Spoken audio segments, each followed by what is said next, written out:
chẳng khơi slide hình ấy là bà thả ắt khơi ấy chui pra phong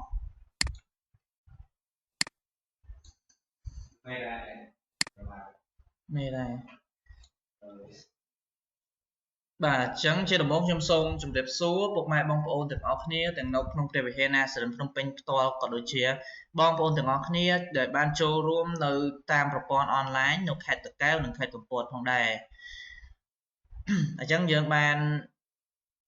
đo slide tìm mùi nó cứ giờ edit ba cầm thì được trong mặt phản lý xong bóng ôn từng óc nia xong đúng chất edit cho một được trong từng óc nia hãy bóng ôn từng óc nia có edit trong chất bóng ôn từng óc nia ក្នុងកំណត់របស់បងប្អូនទាំងអស់គ្នាអាចមានអ្វីនិយាយទៅកាន់ព្រះយើងអាចនិយាយបានបាទតើយើងចាប់ផ្ដើមទាំងអស់គ្នាអរព្រះវរបិតាព្រះរាជបុត្រានិងព្រះវិញ្ញាណបរិសុទ្ធអបអម្ចាស់ក៏សូមអរគុណព្រះអង្គដែលព្រះអង្គបានប្រទានពរឱកាសក្នុងការឲ្យកូនមានឱកាសក្នុងការសរសើរដំណើរព្រះអង្គនៅក្នុងថ្ងៃនេះព្រះម្ចាស់សូមព្រះអង្គបានគង់នៅកណ្ដាលនៃចិត្តរបស់ពួកកូនកុំឲ្យពួកកូននៅវិវេមានអរិយសត្វតាំងឬក៏ប្រលឹងអ្វីផ្សេងមកលបួងនឹងការថ្វាយបង្គំរបស់ពួកកូននោះឡើយឲ្យពួកកូនបានថ្វាយបង្គំព្រះអង្គដោយអំណរដោយព្រះចេស្តារបស់ព្រះអង្គសន្ធិដ្ឋនៅក្នុងដួងចិត្តរបស់កូនម្នាក់ម្នាក់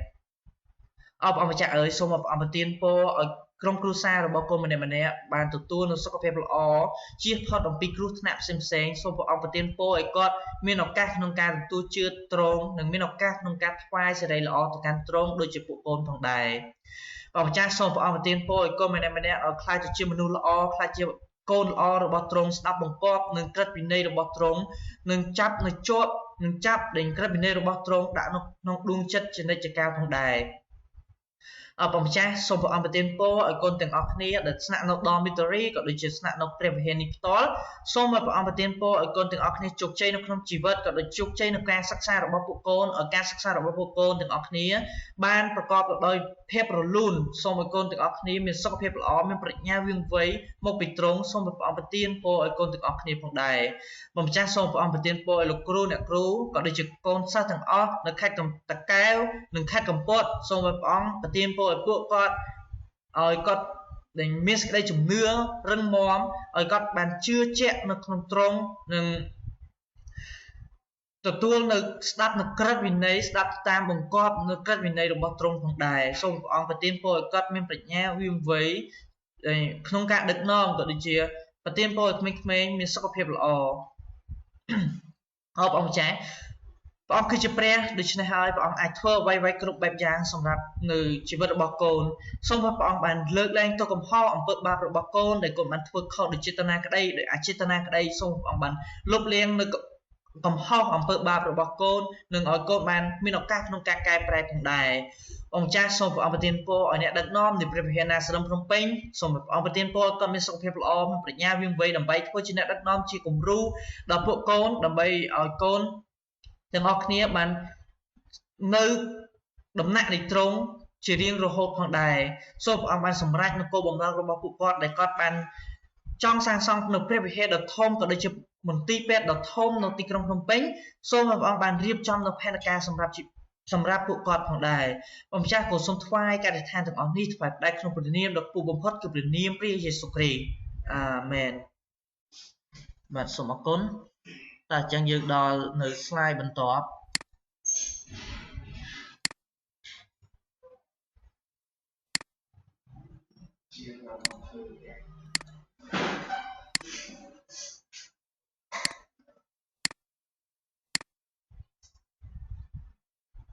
បាទយើងដល់ slide បន្ទាប់នោះគឺយើងច្រៀងនៅចម្រៀងលេខ15សៀវភៅពណ៌បៃតងយើងច្រៀងពីវគ្គ1ដល់វគ្គ3និងវគ្គ5 God is so good ព្រះទ្រង់ល្អណាស់យើងច្រៀងតែភាសាខ្មែរប៉ុណ្ណោះវគ្គ1វគ្គ3និងវគ្គ5យើងអត់ច្រៀងវគ្គ4ទេឥឡូវទ្រង់លាងបាបខ្ញុំដាច់អូមានដល់ខុសអ្នកដូចបច្ចេកទៅដល់អាដូចតអូខេមេលោតទេលោតតែនេះដែរកុំព្យូទ័រមានថ្មដែរ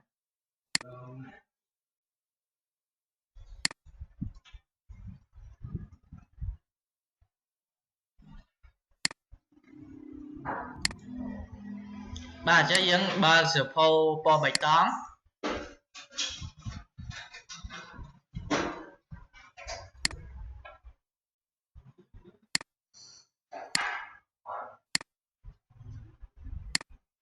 បាទសៀវភៅពណ៌បៃតងទំព័រលេខ15អាហ្នឹងមិនដាក់ទូចលេខបានមុនដាក់ទូចបាន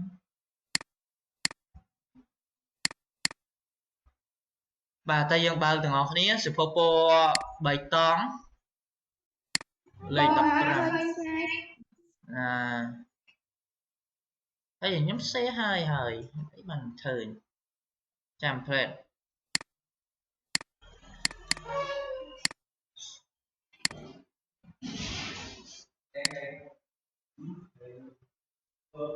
អូមិនដាច់អញ្ចឹងខ្ញុំសេហើយដល់ពេលអាឋានទៅដឹងទៅអីវាដាច់តោះអញ្ចឹងយើងច្រៀងទាំងអស់គ្នាយើងអត់ច្រៀងវគ្គ4ទេយើងផ្លាស់វគ្គ4ចូលវគ្គ5តែម្ដងព្រោះនេះមាន6វគ្គអញ្ចឹងយើងឥឡូវត្រង់ឡើងបាបខ្ញុំយើងអត់ច្រៀងទេទៅខ្ញុំរាប់ជូនពី1ដល់4 1 2 3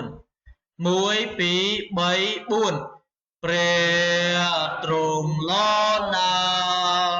ព្រះទ្រង់លណាព្រះទ្រង់លណាទ្រង់លណាដល់ខ្ញុំស្រឡាញ់ទ្រង់ខ្ញុំស្រឡាញ់ទ្រង់ខ្ញុំស្រឡាញ់ទ្រង់ទ្រង់លណាដល់ខ្ញុំយើងស្រឡាញ់ទ្រង់យើងស្រឡាញ់ទ្រង់យើងស្រឡាញ់ទ្រង់ទ្រង់លណាដល់ខ្ញុំទ្រង់ប្រទានពរទ្រង់ប្រទានពរទ្រង់ប្រទានពរទ្រង់លណាដល់ខ្ញុំអាមែនបាទយើងដល់ឆ្លើយបន្ទាប់នោះគឺយើងច្រៀងនៅសៀវភៅពណ៌បៃតងដដែលទំព័រលេខ20យើងវាមានចំណងជើងថាដូចសត្វក្តាន as the deer ដូចសត្វក្តាន as the deer ទំព័រលេខ23សៀវភៅពណ៌បៃតងច្រៀងពីវគ្គ1ដល់វគ្គ2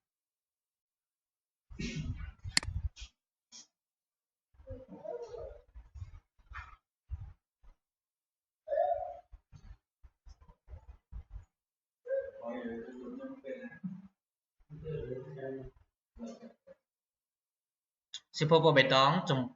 ទំព័រ23ជាវគ្គ1ដល់វគ្គ2ខ្ញុំរាប់ជូនទាំងអស់គ្នាយើងរាប់ទាំង3ហើយយើងនឹងចាប់ផ្ដើមទាំងអស់គ្នា1 2 3ដោយសន្តានស្រែកដងហងរកទឹកសូមប្រលឹងខ្ញុំពឹងដើរតាមទ្រង់តែមួយជាចិនប្រាថ្នាដ៏ធំហើយខ្ញុំពឹងថ្វាយបង្គំទ្រង់តែមួយជាកម្លាំងការពារមានតែទ្រង់ហើយវិញ្ញាណខ្ញុំតាមទ្រង់ជានឹងជាបងប្រុសខ្ញុំបើទ្រង់ជាបងប្រុសទ្រង់ជាព្រះអង្គជាបងប្រុសបើទ្រង់ជាស្ដេចក៏ដោយខ្ញុំស្រឡាញ់ទ្រង់លើអ្នកណាទាំងអស់ហើយលើវ័យទាំងអស់ផងខ្ញុំចង់បានទ្រង់ជាជាងមេរើប្រាព្រោះទ្រង់ជួយឲ្យខ្ញុំស្ងប់ចិត្ត ទ្រង់តែមួយជានាងនាំអំណរដ៏ពិនហើយជាកែវភ្នែកនៃខ្ញុំអាមែនបាទអញ្ចឹងយើងដល់ slide បន្ទាប់នោះគឺយើងអាននៅព្រះគម្ពីរទំនុកដំកើងហើយអញ្ចឹងសូមបងប្អូនទាំងអស់គ្នាបានយកចិត្តទុកដាក់ស្ដាប់នៅការអាននៅព្រះគម្ពីរហើយខ្ញុំប្រាប់មួយទៀតគឺថាពេលដែលយើងច្រៀងយើងបើកមូទាំងអស់គ្នាទាំងអ្នកខត្តកែវនិងអ្នកកពតដោយសារអត់ឃើញអ្នកតកែវបើកមូទេឃើញតែអ្នកកពតបើកមូបាទអញ្ចឹងសូមព្យាយាមបើកមូពេលដែលយើងច្រៀងឥឡូវបិទសិនទៅដោយសារពេលខ្ញុំអានព្រះគម្ពីរសិនអញ្ចឹងសូមបងប្អូនទាំងអស់គ្នាយកចិត្តទុកដាក់ស្ដាប់នៅព្រះគម្ពីរទំនុកដំកើងចំពុក121ខ5ដល់ខ8ខ្ញុំសូមអានជូនខ5ព្រះយេហូវ៉ាទ្រង់ជាព្រះដែលរក្សាអ្នកព្រះយេហូវ៉ាទ្រង់ជាម្លប់នៅខាងស្ដាំអ្នកខ6នៅពេលថ្ងៃអ្នកនឹងមិនត្រូវព្រះអាទិត្យធ្វើទុកឡើយហើយនៅពេលយប់ក៏មិនត្រូវព្រះច័ន្ទធ្វើទុកដែរខ7ព្រះយេហូវ៉ានឹងរក្សាអ្នក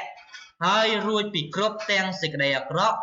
ទ្រង់នឹងរក្សាព្រលឹងរបស់អ្នកខ8ឯដំណើរដែលអ្នកចេញចូលទៅមកនោះព្រះយេហូវ៉ាទ្រង់នឹងរក្សាចាប់តាំងពីឥឡូវនេះតរៀងទៅអាមែនបាទអាមែនសូមអរគុណហើយចង់សូមអ្នកគ្រូនៅខេត្តតកែវអានជូនលោកគ្រូ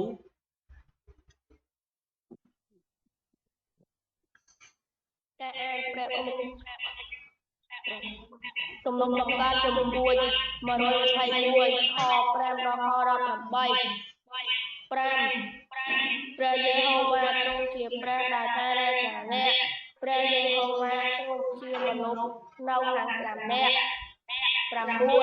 នៅពេលថ្ងៃអ្នកនឹងមិនត្រូវព្រះអាទិត្យធ្វើទុកឡើយហើយនៅពេលយប់ក៏មិនត្រូវព្រះច័ន្ទធ្វើទុកដែរ7ព្រះយេហូវ៉ានឹងព្រះនឹងថែរក្សាអ្នកឲ្យរួចពីគ្រប់យ៉ាងដែលអាក្រក់ទ្រង់នឹងថែរក្សាព្រលឹងរបស់អ្នក8ដល់ដែលអ្នកចេញចូលមក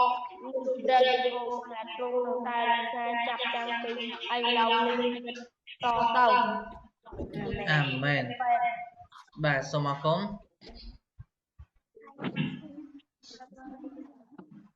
បាទហើយតើអញ្ចឹងសូមអ្នកគ្រូនៅខេត្តកំពតអាននៅព្រះគម្ពីរម្ដងការពីទំនុកចំពុក121ខ5ដល់ខ8ខ5ព្រះយេហូវ៉ាទ្រង់ជាព្រះដែលថែរក្សាអ្នកព្រះយេហូវ៉ាទ្រង់ជាម្លប់នៅខាងស្ដាំអ្នកខ6នៅពេលថ្ងៃអ្នកនឹងមិនត្រូវព្រះអាទិត្យធ្វើទុកឡើយហើយនៅពេលយប់ក៏មិនត្រូវព្រះច័ន្ទធ្វើទុកដែរខ7ព្រះយេហូវ៉ានឹងរក្សាអ្នកឲ្យរួចពីគ្រប់ទាំងសេចក្តីអាក្រក់ទ្រង់នឹងថែរក្សាព្រលឹងរបស់អ្នកខ8ឯដំណើរឲ្យអ្នកចេញចូលទៅមកនោះព្រះយេហូវ៉ាទ្រង់នឹងរក្សាចាប់តាំងពីឥឡូវនេះរៀងតទៅអាមែនអាមែនបាទសូមអរគុណអ្នកគ្រូដែលបានអានយ៉ាងល្អទាំងពីរនាក់បាទអញ្ចឹងយើងដល់slide បន្ទាប់នោះគឺយើងអាននៅព្រះគម្ពីរម៉ាកុសចំពុក16ខ15ដល់ខ20ជាដំបូងខ្ញុំសូមអានជូនអ្នកទាំងអស់គ្នាសូមយកចិត្តទុកដាក់ស្ដាប់នៅព្រះគម្ពីរខ15បាទខ្ញុំកាត់លើអានេះខ15ណាយើងអានព្រះគម្ពីរចំពុក16ខ15ដល់ខ20តែខ្ញុំកាត់បាត់លេខ1ខ15ទ្រង់ផ្ដាំទៅគេថាចូលអ្នករាល់គ្នាទៅពេញសពក្នុងលោកីទាំងមូលហើយផ្សាយដំណឹងល្អទូទៅដល់គ្រប់មនុស្សទាំងអស់ចុះខ16អ្នកណាដែលជឿហើយទទួលបន់ជ្រមុជទឹកនោះនឹងបានសង្គ្រោះតែអ្នកណាដែលមិនជឿនោះមិនត្រូវ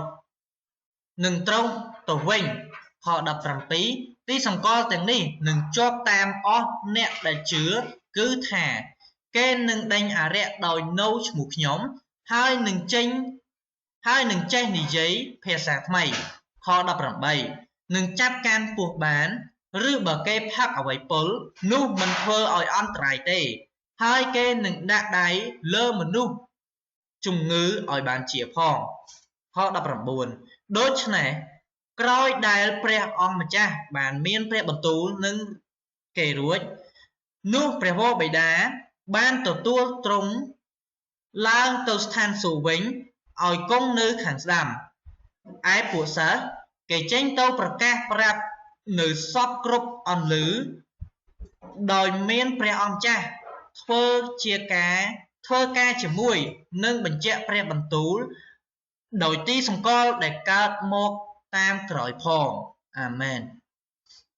បាទអានេះយើងអាចនឹងយល់ទាំងអស់គ្នាហើយអញ្ចឹងមិនបាច់ចាំលោកគ្រូឬក៏អ្នកគ្រូនៅកំពត់អានទេអញ្ចឹងខ្ញុំនិយាយដោយសង្ខេបគឺទ្រង់មានព្រះបន្ទូលឲ្យយើងនឹងចេះផ្សាយដំណឹងល្អនិងហ៊ានទទួលនៅបុណ្យជ្រមុជទឹកបើសិនជាមានឱកាសអញ្ចឹងខ្ញុំហើយនឹងតឡាទៅតែបានទទួលបុណ្យជ្រមុជទឹកថ្មីនេះទេហើយដែលបើសិនជាយើងទទួលជឿយើងទទួលបុណ្យជ្រមុជទឹកតែបើសិនជាយើងមិនជឿនៅព្រះយេហូវ៉ារបស់យើងជាព្រះតែមួយគាត់នោះវិញយើងនឹងត្រូវទទួលទោសយើងបានត្រូវបណ្ដាសាផ្សេងឧទាហរណ៍ថាអរិយសាតាំងល្បិចចង់លបួងយើងវាលបួងតែបន្តិចគឺវាលបួងយើងចូលតែម្ដងវាធ្វើឲ្យយើងជួបនឹងទុក្ខលំបាកវេទនាខ្លោចផ្សាប្រត់ប្រាស់អញ្ចឹងទៅនេះហើយគឺជាការអរិយសាតាំងលបួងយើងហើយវានាំផ្លូវយើងដើរទៅរកផ្លូវខុសអញ្ចឹងបើសិនជាយើងមានឈ្មោះព្រះយេស៊ូវគ្រីស្ទនៅដកជាប់នៅដែលដួងចិត្តរបស់យើងនោះយើងនឹងបានសង្គ្រោះនឹងបកាចំនួនព្រះពេលដែលអ្នកណាដែលស្មោះស្ម័គ្រជាមួយនឹងព្រះពេលអ្នកណាជឿព្រះខ្លាំងទៅគ្រាន់តែដាក់ដៃលើគាត់ជំងឺឲ្យជាថាសូមជំងឺជៀសផុតឲ្យឆ្ងាយពីមនុស្សពេលនោះបុរសដែលពិការគាត់នឹងបានដើរឡើងវិញពេលហ្នឹងខ្ញុំធ្លាប់អធិប្បាយថាព្រះបានប្រោះមនុស្សពិការម្នាក់ឲ្យបានដើរឡើងវិញណាអញ្ចឹងពេលនោះពេលទ្រង់មានប្រសាសន៍អញ្ចឹងហើយទ្រង់ក៏ទៅស្ថានសួគ៌វិញហើយពួកសិស្សក៏ចេញទៅប្រកាសប្រាប់ពីគ្រប់បែបយ៉ាងផ្សាយដំណឹងល្អអញ្ចឹងយើងនឹងគឺជាពួកសិស្សរបស់ទ្រង់ហ្នឹងគឺជាកូនរបស់ទ្រង់គឺជាអ្នកដែលត្រូវផ្សាយដំណឹងល្អទៅកាន់មនុស្សជុំវិញខ្លួនយើងបាទអញ្ចឹងការអធិប្បាយរបស់ខ្ញុំ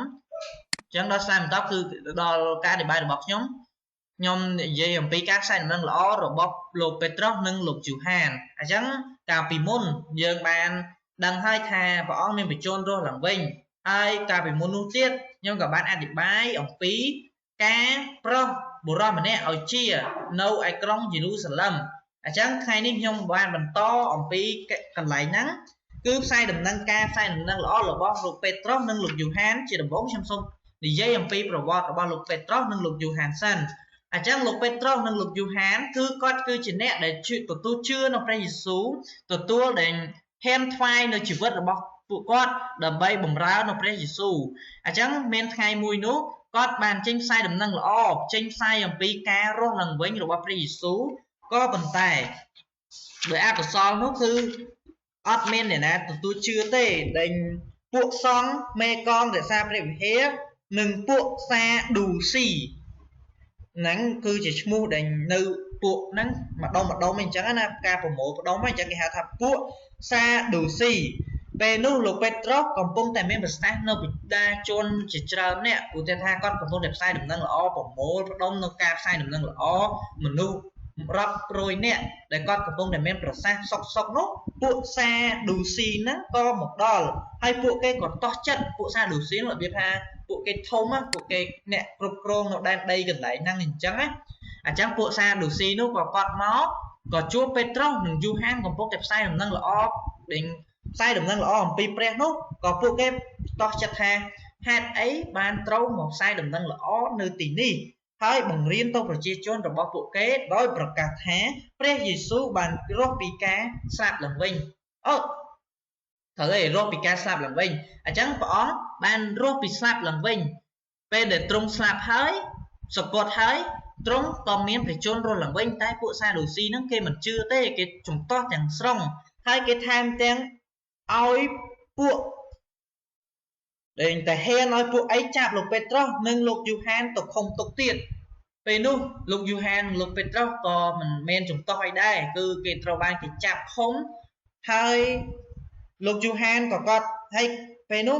លោកពេត្រុសហើយនិងលោកយូហានហ្នឹងគាត់ជឿព្រះដោយព្រះវិញ្ញាណបរិសុទ្ធរបស់លោកមានប្រសាសន៍ថា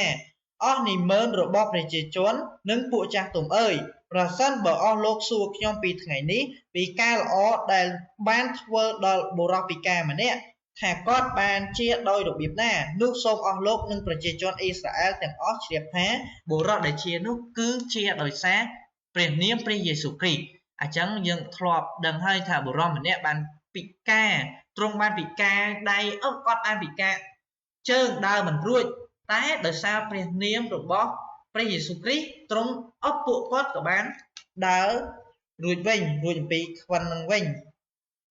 អញ្ចឹងលោកក៏មានប្រសាសន៍ថាគ្មានការសម្ព្រោះណាដោយព្រះឯណាទៀតទេគឺមានតែព្រះយេស៊ូវគ្រីស្ទមួយតែប៉ុណ្ណោះអញ្ចឹងយើងត្រូវដឹងជាក់ច្បាស់ថាអត់មានព្រះណាផ្សេងពីព្រះយេស៊ូវទេអ្វីដែលមាននៅលើផែនដីអ្វីដែលជានៅសាសនាផ្សេងឬក៏អីអញ្ចឹងនេះហើយគឺជាមនុស្សគឺជាអ្នកបង្កើតទេអញ្ចឹងខ្ញុំសូមនិយាយអំពីថាព្រះយេស៊ូវទ្រង់មានរាប់លានឆ្នាំមុននឹងផែនដីមុននឹងភពផ្សេងមុនទាំងអ្វីទាំងអស់អញ្ចឹងភពផ្សេងមិនថាភពសុក្រមិនថាភពសៅរ៍ឬក៏ភពផែនដីនេះផ្ទាល់គឺអ្វីទ្រង់ជាអ្នកបង្កើតទ្រង់បង្កើតហើយពេលនោះទ្រង់ក៏បង្កើតមនុស្សស្រីមនុស្សប្រុសឲ្យចាប់កំណើតពេលចាប់កំណើតហើយមនុស្សយើងតែងតែប្រព្រឹត្តអំពើបាបតែងតែឆ្លោះគ្នាតែងតែកាប់ចាក់គ្នាតែងតែជំទាស់គ្នាពេលនោះហើយទ្រង់ក៏សម្រេចចិត្តប្រទានពរនៅព្រះរាជបុត្រារបស់ទ្រង់ដែលហៅថាព្រះមេស៊ីនោះគឺព្រះសង្គ្រោះនោះដើម្បីឲ្យមកប្រសូតដែលទ្រង់បានប្រសូតនៅក្រុងយេរូសាឡិមនៃប្រទេសអ៊ីស្រាអែលដែលយើងទៅតែប្រពៃនៅពិធីបុណ្យណូអែលថ្មីនេះគឺនឹងហើយគឺ Happy Birthday ទៅកាន់ព្រះអញ្ចឹងព្រះអង្គលោកយូហាននិងលោកពេត្រុសហ្នឹងត្រូវបានគេឃុំពេលនោះហើយគេក៏បានបលែងលោកហ្នឹងមកវិញលោកយូហាននិងលោកពេត្រុសហ្នឹងមកវិញហើយក៏គេគំរាមថាឈប់និយាយពីមិនដឹងល្អពីព្រះយេស៊ូវអីហ្នឹងណាគេប្រាប់ចឹងគេប្រាប់ទៅលោកយូហាននិងលោកពេត្រុសអញ្ចឹងពួកដេញសាដូស៊ីហ្នឹងគេគំរាមអញ្ចឹងលោកទាំងអស់នោះក៏ថាលោកពេត្រុសនិងលោកយូហានបានឆ្លើយទៅអស់លោកទាំងនោះថានៅចំពោះព្រះភ័ក្ត្ររបស់ព្រះតើគួរឲ្យខ្ញុំស្ដាប់តាមអស់លោកជាជាងស្ដាប់តាមព្រះបន្ទូលឬសូមអស់លោកពិចារណាចុះត្បិតយើងខ្ញុំមិនអាចឈប់និយាយពីការដែលយើងបានឃើញឬបានឮនោះទេអញ្ចឹងលោកពេត្រុសនិងលោកយូហានគាត់ស្មោះសាក់ជាមួយនឹងព្រះមែនទែនដោយសារតែគេគំរាមគាត់ថានេះគំរាមសម្លាប់ហ្មងណាអញ្ចឹងគាត់ថាតើឲ្យខ្ញុំទៅស្ដាប់តាមពួកលោកឬបើខ្ញុំមិនស្ដាប់ទៅតាមព្រះគម្ពីរតើមានអ្វីដែលល្អដែលឲ្យខ្ញុំអាចស្ដាប់បានអញ្ចឹងព្រះគម្ពីរគឺថា perfect តែគ្មានអ្វីគ្មានអ្វីតោះនោះទេព្រះគម្ពីរបានលាតត្រដាងអំពីការពិតទាំងស្រុងអំពីដែលជីវិតរបស់យើងទាំងស្រុងមិនថាការស្មោះស្ម័គ្រមិនថាការរៀបអាពាហ៍ពិពាហ៍មិនថាការបុណ្យសពគឺមានគ្រប់សពនៅព្រះគម្ពីរអញ្ចឹងសូមបងប្អូនទាំងអស់គ្នាដែលស្ដាប់នៅព្រះគម្ពីរនៅទទួលជឿនៅព្រះយេស៊ូវគ្រីស្ទដែលជាព្រះសង្គ្រោះអញ្ចឹងខ្ញុំសូមសង្ខេបដោយមកវិញព្រះយេស៊ូវមានព្រះបន្ទូលថាប្រកាសខ្ញុំប្រាប់អ្នករាល់គ្នាជាប្រកាសថាអ្នកណាដែលស្ដាប់ពាក្យខ្ញុំហើយជឿដល់ព្រះអង្គដែលចាត់ឲ្យខ្ញុំមកអ្នកនោះនឹងមានជីវិតអស់កលជានិច្ចហើយមិនត្រូវជំនុំជម្រះឡើយគឺបានរួចផុតអំពីសេចក្តីស្លាប់វិញអញ្ចឹងសូមបងប្អូនទាំងអស់គ្នាយកលោកពេត្រុសនិងលោកយូហានគឺជាមនុស្សគំរូនៃសេចក្តីជំនឿរបស់យើងចោះដោយសារតែពួកលោកទាំងពីរហ្នឹងគាត់គឺទទួលជឿព្រះអង្គទោះបីគេគំរាមសម្លាប់គាត់នៅតែស្ដាប់នៅព្រះគម្ពីរដែរគាត់ថាគ្មានអាណាដែលត្រូវឲ្យគាត់ស្ដាប់ទេមានតែព្រះគម្ពីរទេដែល perfect ដែលល្អឥតខ្ចោះដែលគាត់អាចនឹងស្ដាប់នៅតាមព្រះគម្ពីរបានអញ្ចឹងការអធិប្បាយរបស់ខ្ញុំសូមបញ្ចប់តែប៉ុណ្ណេះបើសិនជាបងប្អូនមានចម្ងល់អ្វីអាចសាកសួរខ្ញុំបានអាមែនបាទសូមអរគុណអញ្ចឹងយើងអាចដល់ slide បន្តទៀតគឺចំណងជើងអំពីព្រះយេស៊ូវស្រឡាញ់ខ្ញុំណាស់ទំព័រលេខ155ទំព័រលេខ155សភពពខៀវយើងច្រៀងពីវគ្គ1ដល់វគ្គ4បាទ full verse គ្រប់វគ្គតែម្ដង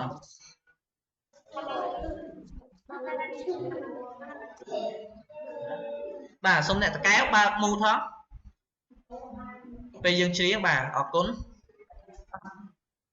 តែយើងចាប់ផ្ដើមខ្ញុំរាប់ជូនពី1ដល់4យើងពី1ដល់2ព្រោះឯ2លើ4យើងរាប់តែ2ទេ1 2ព្រះយេស៊ូវស្រឡាញ់ខ្ញុំណាគង់ពីប្រាប់ឲ្យដឹងជាច្បាស់ព្រះជាម្ចាស់នៃក្មេងទាំងឡាយ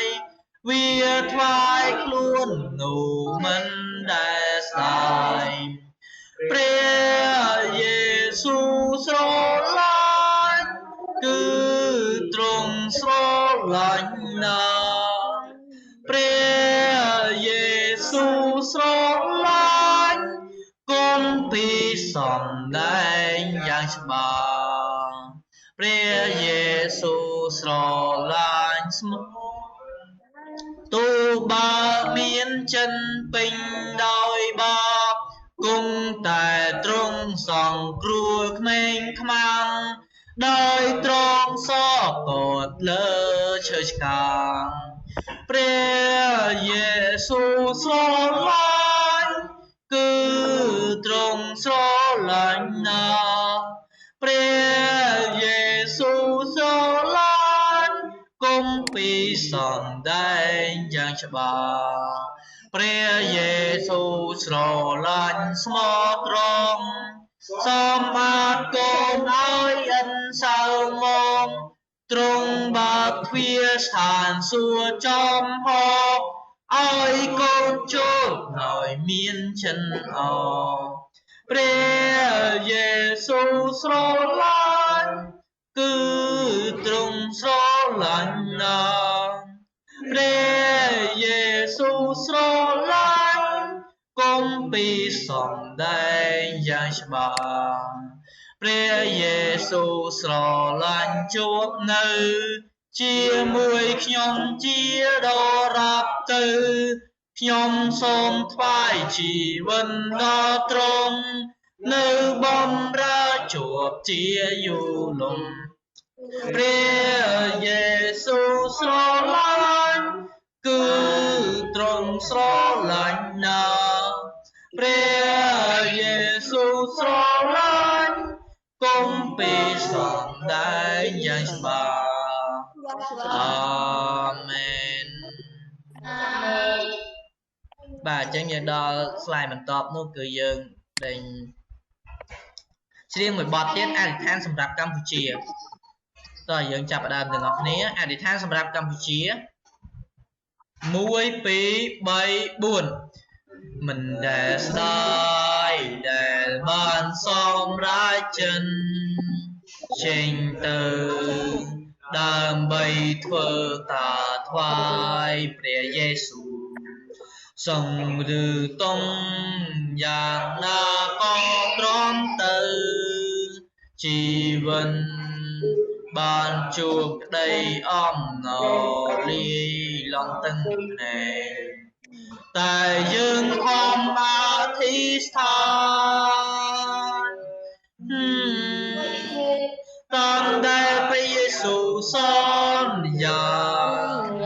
ថាទ្រង់គង់ជាមួយក្រុមវេលា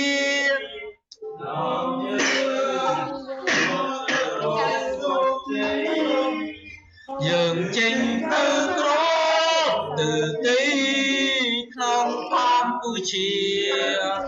អពីដួងចិត្តជីវិ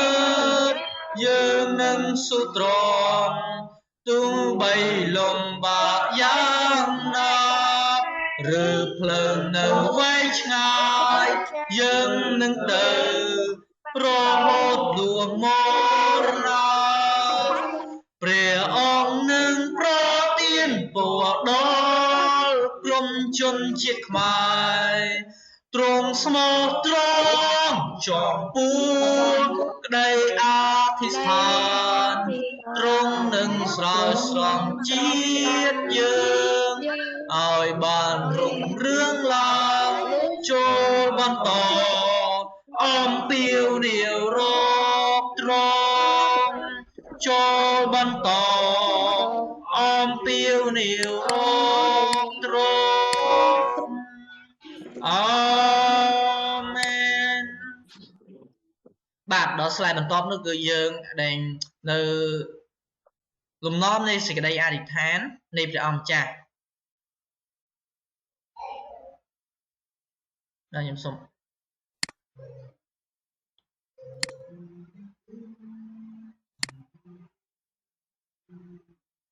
បើក slide ជូនសិន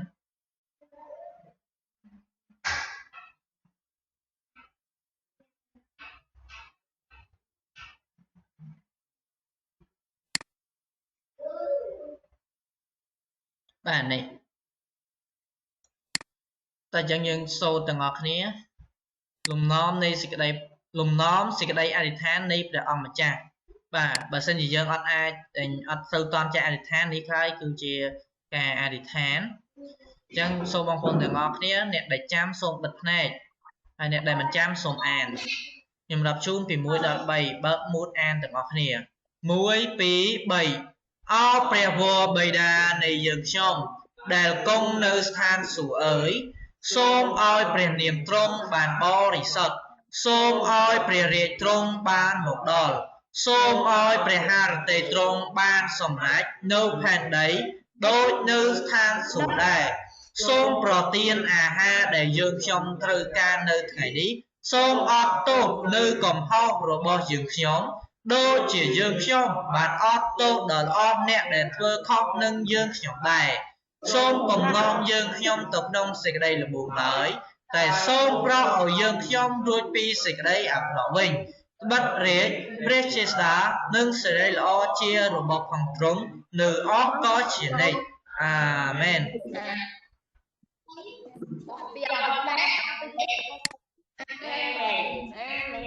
បាទយើងដល់ចម្រៀងបន្តនោះគឺយើងច្រៀងនៅ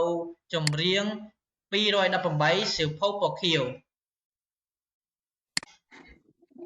សូមព្រះអង្គគង់ជាមួយទំព័រលេខ218សៀវភៅពណ៌ខៀវយើងច្រៀងពីវគ្គ1ទៅដល់វគ្គ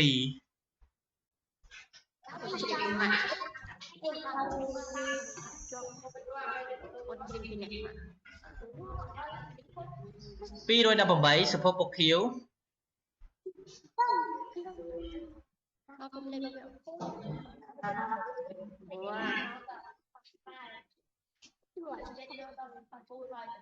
បាទតើយើងចាប់ផ្ដើមទាំងអស់គ្នាខ្ញុំរាប់ជូនពី1ដល់4 1 2 3 4សូមព្រះអង្គគង់ជាមួយនឹងអ្នកផងទាំងអស់បានដល់មកទុកទល់ហងនឹងគ្វាជាមួយហ្វូងជាងព្រះអង្គសូមទ្រង់គង់ជាមួយលួត្រាជួបទានលួត្រាជួបម្ដងទៀតលួត្រាជួបម្ដងទៀតគឺជួបទីព្រះបាទព្រះយេស៊ូវលួត្រាជួបម្ដងទៀតលួត្រាជួបម្ដងទៀតសូមព្រះអង្គគង់ជាមួយនឹងអ្នកផងសូមព្រះអង្គគង់ជាមួយនឹងអ្នកផងក្រុងដោយបានចំលែងស្លាបព្រះអង្គសូមប្រទានអាហារទឹកត្រចង់សូមទ្រង់គង់ជាមួយលួត្រាជួបទានលួត្រាជួបម្ដងទៀតលួត្រាជួបម្ដងទៀតគឺជួបទីព្រះបាទព្រះយេស៊ូវលួត្រាជួបម្ដងទៀតលួត្រាជួបម្ដងទៀតសូមព្រះអង្គគង់ជាមួយនឹងអ្នកផងអាមែនហាលេលូយ៉ាអាមែន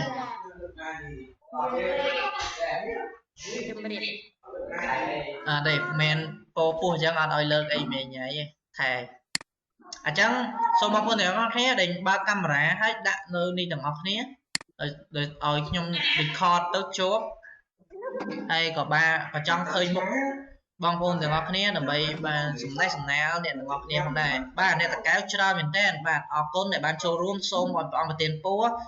សូមឲ្យអ្នកទាំងអស់គ្នាខ្លាចទៅជាមនុស្សល្អនិងកូនព្រះដ៏ល្អផងដែរបាទអ្នកកពុតក៏បានច្រើនគួរសមដែរបាទថ្ងៃនេះសូមមើលមុខលោកគ្រូនៅកពុតដែលអានព្រះគម្ពីរបាទអរគុណអូខេ បាទអញ្ចឹងសូមជម្រាបលាអ្នកទាំងអស់គ្នាដោយសារយើងត្រូវមានកម្មវិធីថ្មីអង្គមបន្តទៀតអញ្ចឹងសូមព្រះបន្ទាន